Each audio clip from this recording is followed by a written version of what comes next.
membahas mengenai kelebihan dan kekurangan dari alat peraga. Selanjutnya saya akan bertanya kepada Bapak, yang mana di sini Bapak Bapak ini teman kecil saya itu. Oh, jadi kalian ini sama lagi Bapak ketemu. Jadi Bapak di sini saya akan bertanya mengenai apa saja kelebihan dari alat peraga.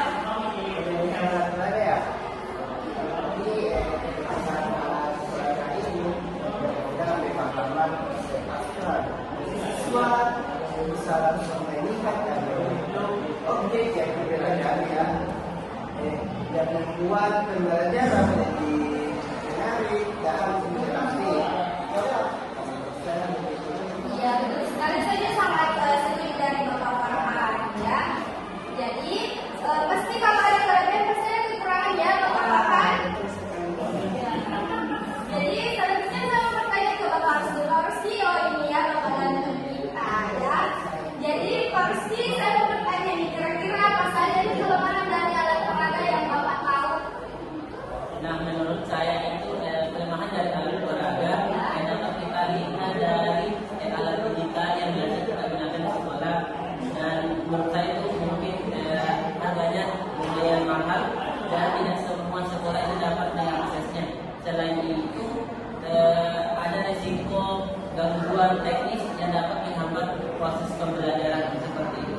Jadi kayaknya ada kendala dari dana ya Pak. Kendala yang nyata ya Pak Rusdi. Sekarang saya akan bertanya kepada Ibu Indah.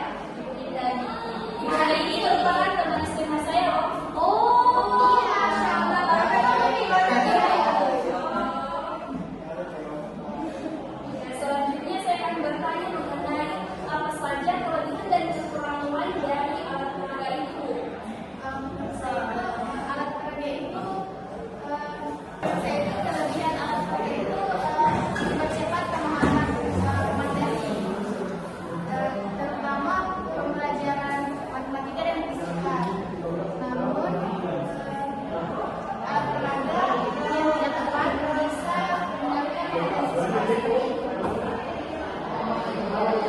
Kayaknya perhatian ya kalau penggunaan peraga itu. Jadi saya sangat setuju dari Ibu Indah. Jadi sebenarnya kalau kita menggunakan peraga ini harusnya sangat penting untuk kita memilih yang mana yang tepat untuk anak-anak kita ya. Selanjutnya saya mau bertanya ke Ibu Sarti. Ibu Sarti yang mana ini? Ibu Sarti ya. Oke, Ibu Sarti, saya mau tanya. Jadi kira-kira menurut Ibu bagaimana cara memilih alat peraga yang baik, yang tepat? Oke, baik. Jadi ini alat peraga sesuai kebutuhan materi dan kondisi kelas. Ya, untuk kelas besar, ini yang bisa dilihat semua siswa seperti poster. Sedangkan untuk kelas kecil, pilih alat peraga yang bisa dilihat lebih menarik. Oke, saya setuju sekali dengan pendapat Bu Sarti. Saya sangat setuju ya. Setiap kelas itu memiliki karakteristik tersendiri. Jadi penting bagi kita untuk memilih alat peraga yang sesuai. Selanjutnya saya akan bertanya kepada Ibu Amalia. Ibu Amalia, seberapa penting alat peraga itu dalam proses